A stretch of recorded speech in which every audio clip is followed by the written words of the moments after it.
Inspector ரிஷி. இது ஒரு பயங்கரமான ஹாரர் த்ரில்லர் கம்பைன் சீரீஸுங்க. என்னப்பா சொல்கிறேன், ஹாரர் த்ரில்லரா ரெண்டுமே கம்பைன் ஆகி ஒரு சீரீஸாக எடுத்தால் எப்படி இருக்குமோ அதே மாதிரி தான் இதை எடுத்திருக்காங்க. அதுலேயும் குறிப்பாக இதில் வர அந்த வனரட்சிங்கிற கேரக்டர் சொல்லணும்னா, இந்த மாதிரியான ஒரு ராட்சசியை தமிழ் சினிமா வரலாற்றிலே இது வரைக்கும் யாருமே டிசைன் பண்ணி நம்மளுக்கு கொடுத்தது கிடையாதுங்க. அந்த அளவுக்கு பார்க்குறதுக்கே ரொம்ப கொடூரமாகவும் பார்க்குறதுக்கு பிரமிப்பாகவும் இருக்குது. ஸோ இந்த வீடியோவில் இதை பற்றியான ஓவரால் ரிவ்யூவே பார்த்துடலாம். அது மட்டும் இல்லாமல் இந்த 10 எபிசோடாக உட்காந்து பார்க்கணுமா பார்க்கக்கூடாதா, அது ஒர்த்து இல்லையாங்கிறத இதில் நீங்கள் தெரிஞ்சுக்கலாம். வீடியோக்குள்ளே போகிறதுக்கு முன்னாடி நீங்கள் நம்ம சேனல் சப்ஸ்கிரைப் பண்ணாட்டி போய் MRVT சேனல் சப்ஸ்கிரைப் பண்ணுறதுங்க, கூட பெல் பட்டன் அழுத்தி ஆல் ஆப்ஷன் கொடுத்துருங்க. வணக்கம், நான் உங்கள் வெற்றி. வாங்க வீடியோக்குள்ளே போகலாம்.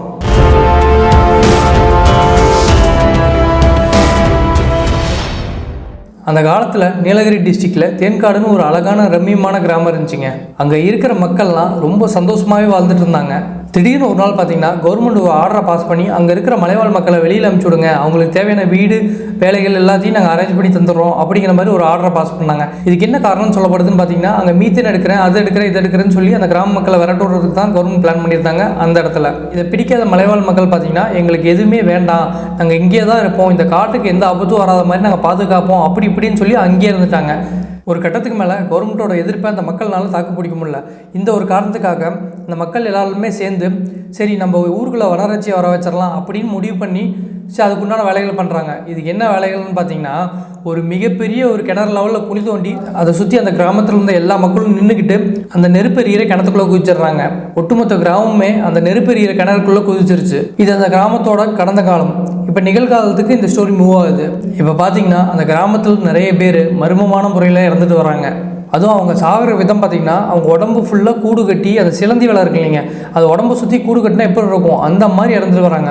சிலந்தி வேலைன்னா நான் சொல்கிறது மேலோட்டமாக கிடையாது, சிலந்தி வேலையே அப்படியே உங்களுக்கு பொட்டலங்கட்டல மாதிரி இருந்துச்சுன்னா எந்த அளவுக்கு கொடூரமாக இருக்குமோ அந்த மாதிரி கொடூரமாக இறந்துட்டு வராங்க. சரி, இதுக்கு என்ன தான் காரணமாக இருக்கும்னு நினைக்கிற நேரத்தில் தான் அந்த ஊருக்கு ஒரு புதுசான இன்ஸ்பெக்டர் ரிஷின்கிறவர் வராரு. அதில் குறிப்பாக சொல்லணும்னா, அந்த லாரி டிரைவர் ஒருத்தர் இறந்துருப்பார். அவர் போய் அவர் வீட்டுக்கு போயிட்டு, ஏமா உங்கள் புருஷன் எப்படி இறந்தாருன்னு கேட்டதுக்கு, இது கொஞ்ச நாள் நல்லா தாங்க இருந்தார், திடீர்னு பார்த்தீங்கன்னா என்னை விட்டுருன்னு கதறினார், அப்போ திடீர்னு அங்கங்கன்னு ஓடினார், அதுக்கப்புறம் திடீர்னு இறந்துட்டாரு அப்படிங்கிற மாதிரி அவங்க வீட்டுக்காரி சொல்லியிருக்காங்க. அதுக்கப்புறம் இன்னொரு ஃபோட்டோகிராஃபர் காட்டுக்குள்ளே ஃபோட்டோ எடுக்கிறேன்னு போய் இறந்துட்டார். அந்த ஃபோட்டோகிராஃபரை கூட்டிகிட்டு போன பையன் பார்த்தீங்கன்னா ஒரு ஹோட்டலில் வேலை செஞ்சுட்ருக்கான். அந்த ஹோட்டலில் அந்த சைடாக போய் போலீஸ் விசாரிக்கும் போது திடீர்னு இந்த பையனோட ஆக்டிவிட்டிஸ் பார்த்தீங்கன்னா திடீர்னு பதட்டப்படுற மாதிரி இருக்குது. சரி, இவனை போலீஸ் துரத்தி என்னதுன்னு விசாரிக்கும் போது, சார் அந்த ஃபோட்டோகிராஃபர் நான் தான் கூப்பிட்டு போனேன், நான் அவ்வளோ சொல்லியும் காட்டுக்குள்ளே போகாதீங்கன்னு சொன்னேன், அவர் கேட்கவே இல்லை. அதுக்கப்புறம் தான் இவன் ஒரு கதை சொல்கிறான், சார் நான் அந்த வனரட்சி தான் அவரை கொண்டுருச்சு அப்படி இப்படின்னு ஒரு கதையை கட்டுறான். ஒரு கட்டத்துக்கு மேலே இந்த பிரச்சனை பார்த்தீங்கன்னா விஸ்வரூபம் எடுத்து இந்த கேஸில் தீவிரமாக இறங்கிறாரு இன்ஸ்பெக்டர் ரிஷி. இவர் கீழே 2 ஃபாரஸ்ட் கார்டை கொடுத்துட்றாங்க. அந்த ஃபாரஸ்ட் கார்டு கீழே இன்னொரு பெண் ஃபாரஸ்ட் கார்டு இருக்காங்க. இப்போ ரீசெண்டாக பிடிச்ச அந்த ஹோட்டலில் வேலை செய்கிற பையனை ஒரு ஏன்னு வச்சுக்கோங்க, ஏன் காரணம் கேட்காதீங்க, அவனை ஏன்னு அஷ்யூம் பண்ணிக்கோங்க. இப்போ இந்த இன்ஸ்பெக்டர் ரிஷிக்கு பார்த்தீங்கன்னா 2 ஃபாரஸ்ட் கார்டு கீழே இருக்காங்க. அந்த ஃபாரஸ்ட் கார்டு கீழே ஒரு பெண் ஃபாரஸ்ட் கார்டு இருக்காங்க. இந்த ஃபாரஸ்ட் கார்டில் ஒருத்தர் பார்த்தீங்கன்னா ஒரு ஏஜ்டாகவும் இன்னொருத்தர் எங்காகவும் இருக்கார். இந்த எங்கே இருக்கிற ஃபாரஸ்ட்டை பீன்னு அஷ்யூம் பண்ணிக்கோங்க. இந்த இவர் கீழே இருக்கிற பெண் ஃபாரஸ்ட் கார்டை சீன்னு அஷ்யூம் பண்ணிங்க. இது ஏன்னு கேட்காதீங்க, கடைசியாக உங்களுக்கு புரிய வரும். இன்ஸ்பெக்டர் ரிஷி பார்த்தீங்கன்னா ஒரு கல்யாணமான ஒரு குடும்பஸ்தன். இவருக்கு ஒரு ஒய்ஃப் இருந்தாங்க, அவங்க ஏதோ ஒரு காரணத்தினால இறந்துட்டாங்க. இறந்துமே அவங்க ஒரு பேயாக வந்து அப்பப்போ கண்ணில் பட்டுட்டு இருப்பாங்க, இவரை தொந்தரவும் பண்ணுற மாதிரியான சீன்ஸ்லாம் வரும். இதனாலே ரிஷி பார்த்தீங்கன்னா ரொம்ப மன உளைச்சிருக்காக இருப்பார். என்னுடைய ஒரு ஒய்ஃப் இறந்து போகும்போது அதில் பட்ட ஆக்சிடென்ட்டில் இவரோட கண் ஒன்று போயிடும். இவர் கடைசி வரைக்கும் ஒத்த கண்ணாக தான் நடிப்பார். ஒத்த கண்ணா இன்னொரு கண் டம்மியாக இருக்குங்க, ஆனால் விசிபிலிட்டி இவருக்கு ஒரு கண் தான். இப்போ பார்த்தீங்கன்னா மனுஷன் தனிமையில் தான் இருக்கார். இப்போ தான் அந்த ஃபாரஸ்ட் கார்டில் லேடி செக்யூரிட்டியை இவர் கீழே போடுறாங்க. ஒரு கட்டத்துக்கு மேலே ஃபயர் ஆகி இவங்க 2 பேத்துக்கு முன்னே காதல் வந்துடுது. ரிஷி பார்த்தீங்கன்னா அடிக்கடி டென்ஷன் ஆகி தலைவலிக்குதுன்னு போயிடுவார். ஒரு கட்டத்தில் அந்த புதுல ஒரு கேத்தி பார்த்தீங்கன்னா ஒரு மூலிகை டீ மாதிரி போட்டு தருவாங்க. குடிச்ச ஒரே நிமிஷத்தில் அந்த தலைவலி பறந்துடும்.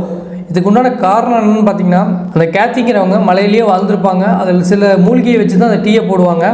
இது அவங்களால மட்டும்தான் போட முடியும். இது வந்து டீயாக கிடையாது, இது ஒரு கஷாயம் மாதிரி, குடித்த உடனே மைண்டை ரிலீஃப் பண்ணுற மாதிரி. இது ஒரு பக்கம் மைண்டில் வச்சுக்கோங்க. ரிஷிக்கு இவங்க மட்டும் இல்லாமல் இவங்களோட டிபார்ட்மெண்ட்லேருந்து 2 அசிஸ்டண்ட்டை கொடுத்துருப்பாங்க. அவர் பேர் ஐயனார், இன்னொருத்தவங்க பேர் சித்ரா. இந்த சித்ரா பார்த்தீங்கன்னா லெஸ்பியன், அவங்களோட ஸ்டோரி தனியாக போயிட்டுருக்கும், அதை அப்படியே விட்டுறலாம். இந்த ஐயனாரை பார்த்தீங்கன்னா ரொம்ப இறை நம்பிக்கை உடையவரான ஆளாக இருப்பார். நிறைய புக்ஸ் படிப்பார். அதுவும் இல்லாமல் உலகம் ஃபுல்லாக நடந்த அமானுஷங்களை பற்றி இவர் படித்து இதுக்கும் அதுக்கு தொடர்பு இருக்குது அந்த மாதிரியான உருட்டிகிட்டு இருப்பார். இன்னொரு பக்கம் இந்த சீரீஸோட வில்லன் பார்த்தீங்கன்னா காட்டில் இருக்க அனிமல்ஸை வேட்டையாடி அதோட ஸ்கின்னெல்லாம் விற்று அவன் பொழைச்சிட்டு இருப்பான். ரிஷியோட புது லவரான கேத்தை பார்த்தீங்கன்னா எப்படியாச்சும் வனரட்சின்னு ஒன்று இருக்குங்கிறத இன்டைரக்டாக இவங்களுக்கு ப்ரூவ் பண்ணணும் அந்த மாதிரி ஒரு மைண்ட் செட்டில் இருப்பா. இதுக்கு என்ன காரணம்னு பார்த்தீங்கன்னா, இவங்க எல்லாருமே படித்தவங்க. இவங்ககிட்ட போய் வனரட்சின்னு ஒன்று இருக்குது, அதை நான் பார்த்தேன்னு சொன்னால் நம்ப மாட்டாங்கன்னு சொல்லிட்டு, சார் நீ உங்களுக்கு அது மேலே நம்பிக்கை இருக்குல்ல, நீங்கள் பார்த்துருக்கீங்கள, எனக்கும் தெரியுமில்ல, இந்த மாதிரி ஏதாச்சும் டிஃப்ரெண்ட்டாக ட்ரை பண்ணி இவனை நம்ப வைக்கிறதுக்கு என்னென்ன பண்ண முடியுமோ எல்லா ட்ரிக்கையும் ட்ரை பண்ணுவான். ஆனால் ரிஷி பார்த்தீங்கன்னா ரொம்ப புத்திசாலியான இன்ஸ்பெக்டர்னே சொல்லலாங்க. இவங்க விரிக்கிற வேலையில் அவ்வளோ சீக்கிரம் இவர் விழுந்துட மாட்டார். அந்த அளவுக்கு ரொம்பவே டஃப் தருவார். ரிஷி என்ன மாதிரியான ஆளுன்னு பார்த்தீங்கன்னா, எல்லா விஷயத்துக்கும் ஒரு தியரி இருக்கும். அந்த தியரி தான் உண்மை.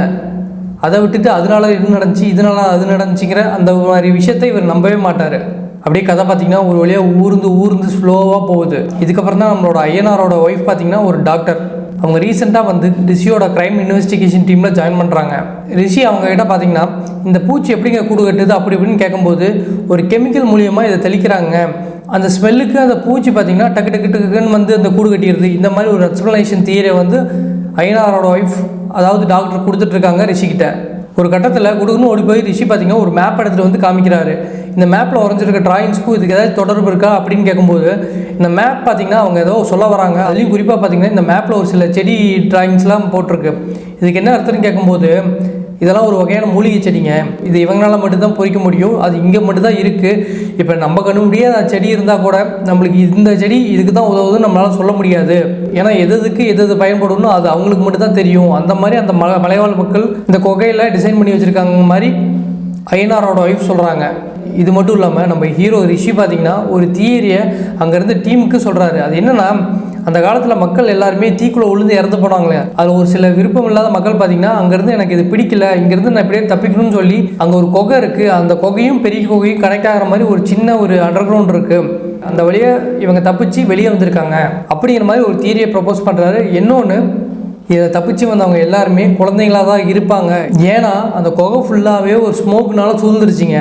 அப்படி சூழ்ந்து அது ஒரு டாக்ஸிக்காக மாறிடுச்சு. ஸோ ஒரு அடல்ட்னால அந்த குகை வழியாக வர முடியாது, ஏன்னா ஸ்மோக்கே அவரை கொன்றும். ஆனால் குழந்தைகள்னால மட்டும்தான் வர முடியும்னு ஒரு தியரியை அவர் முன் வைக்கிறாரு. இங்கே தாங்க சீரீஸோட டேர்னிங் பாயிண்ட்டே வருது. இப்போ ரிஷி அவரோட டீமும் பார்த்திங்கன்னா ஒரு வீட்டுக்கு போய் ஒரு இன்வெஸ்டிகேஷன் பண்ணுறாங்க. அங்கே இருந்த மூலிகைலாம் எடுத்து ஆராய்ச்சி பண்ணுறாங்க. அப்போ பார்த்தீங்கன்னா ஐயனாரோட ஒய்ஃப் டாக்டரில் இந்த நோய்க்கு இது யூஸ் ஆகும், இந்த நோய்க்கு இது யூஸ் ஆகும் அப்படிங்கிற மாதிரி ஒரு எக்ஸ்ப்ளனேஷன் தியரியை கொடுத்துட்ருக்காங்க. இதெல்லாம் உங்களுக்கு எப்படி தெரியும்னு கேட்கும்போது, எங்கள் அப்பா ஒரு ரிசர்ச்சருங்க, அவர் மூலியமாக தான் எனக்கு தெரியும் அப்படிங்கிற மாதிரி இவங்க ஒரு பதில் சொல்கிறாங்க.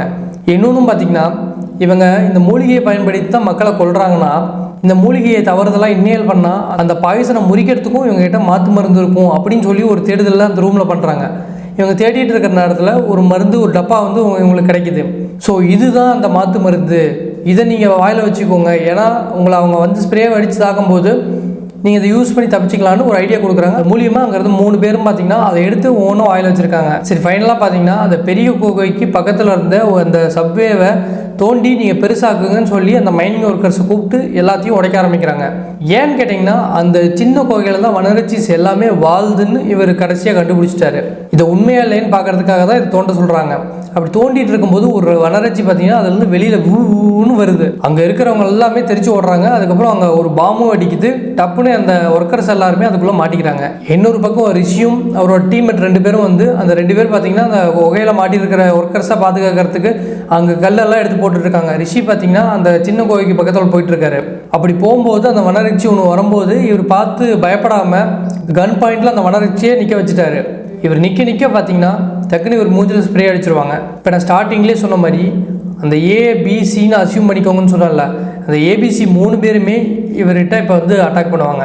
ஆமாங்க, அது ஸ்டார்டிங்கில் அந்த ஹோட்டலில் வேலை செஞ்ச பையனும், அதுக்கப்புறம் அந்த ஃபாரஸ்ட் கார்டில் சின்ன பையனாக ஒருத்தர் இருப்பார்ல அவரும், அப்புறம் இவர் கூடவே சப்போர்ட்டிவாக லேடிஸ் ஃபாரஸ்ட் கார்டு இருந்தாங்களே அவங்களும், அப்புறம் இன்னும் ஒரு சில பேரும் சேர்ந்து தான் இந்த வேலையை பார்த்துருப்பாங்க.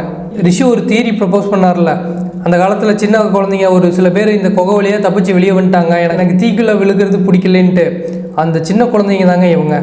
அங்கங்கன்னு போய் பெரிய ஆளாகி ஒரு கட்டத்தில் இங்கேயே வந்து சேர்ந்துட்டாங்க.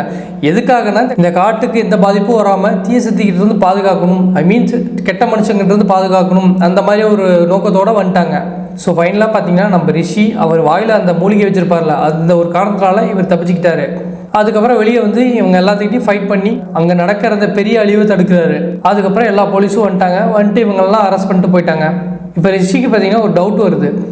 இவங்க எல்லாருமே ஒரு 4 வருஷத்துக்கு முன்னாடி தான் இந்த வேலையை ஸ்டார்ட் பண்ணவே ஆரம்பித்தாங்க. ஆனால் நம்ம லாரி டிரைவர் ஸ்டார்டிங்லேயே ஒரு லாரி டிரைவர் செத்தார் இல்லைங்க, அவரு பார்த்தீங்கன்னா 5 வருஷத்துக்கு முன்னாடியே செத்துருப்பாரு. இவங்க ப்ராசஸ் ஆரம்பிக்கிறதுக்கு முன்னாடியே அவர் வனரட்சி அது மூலியமாக தான் செத்தாருன்னு சொல்லப்படுது. அப்படின்னா உண்மையிலேயே வனரட்சிங்கிறது ஒன்று இருக்குமோங்கிற கேள்விக்கு இவர் வந்துடுறாரு. அதோட இந்த சீரீஸை முடிச்சிடுறாங்க. சீரீஸ் முடிச்சதுக்கப்புறம் அந்த குகையில் பார்த்தீங்கன்னா ஒரு வனரட்சி இருக்கிற மாதிரி நடந்து போகிற மாதிரி காமிக்கிறாங்க. இந்த சீரீஸில் நடித்த ரிஷி, சத்யா, இர்ஃபான் இந்த 3 கேரக்டரும் பார்த்தீங்கன்னா ரொம்ப அற்புதமாகவே பண்ணியிருப்பாங்கன்னு சொல்லலாம். எந்த அளவுக்குன்னு பார்த்தீங்கன்னா இந்த சீரீஸ் பார்த்து 3 நாள் கழிச்சுமே இந்த கேரக்டர்ஸ் 3 பேருமே உங்கள் ஃப்ரீக்வெண்ட்டாக உங்கள் கண்ணு முன்னாடி வந்துட்டு போவாங்க. அந்த அளவுக்கு அவங்க நடிச்சிருக்காங்க. ஒரு எபிசோடு மட்டும் கிட்டத்தட்ட ஆவரேஜாக 3/4 மணி நேரம் வருதுங்க. 10 எபிசோடு பார்த்தீங்கன்னா 7.5 மணி நேரம். நீங்கள் ஒரு வீக்கெண்டு உட்காந்து சாட்டர்டே ஒரு 5 எபிசோட், சண்டே ஒரு 5 எபிசோட் இப்படி உட்காந்திங்கன்னா ஈஸியாக அதை பார்த்து முடிச்சிடலாம். அட்ட ஸ்ட்ரெச்சில் இதை பார்க்கணுன்னா ரொம்ப கஷ்டம் தாங்க. ஏன்னா 7.5 மணி நேரம் ஒரே தம்மாக உட்காந்து பார்க்குறது ரொம்ப கஷ்டம். அதனால் 2 ஸ்பிளிட்டாக உட்காந்து பார்த்தீங்கன்னா இது ரொம்ப சூப்பராகவே இருக்கும். இன்னொன்று இதில் அங்கங்கே லைட்டாக கெட்ட வார்த்தை வரும். இப்போ இருக்கிற காலகட்டத்தில் அது ஒரு பெரிய விஷயம் கிடையாதுங்க.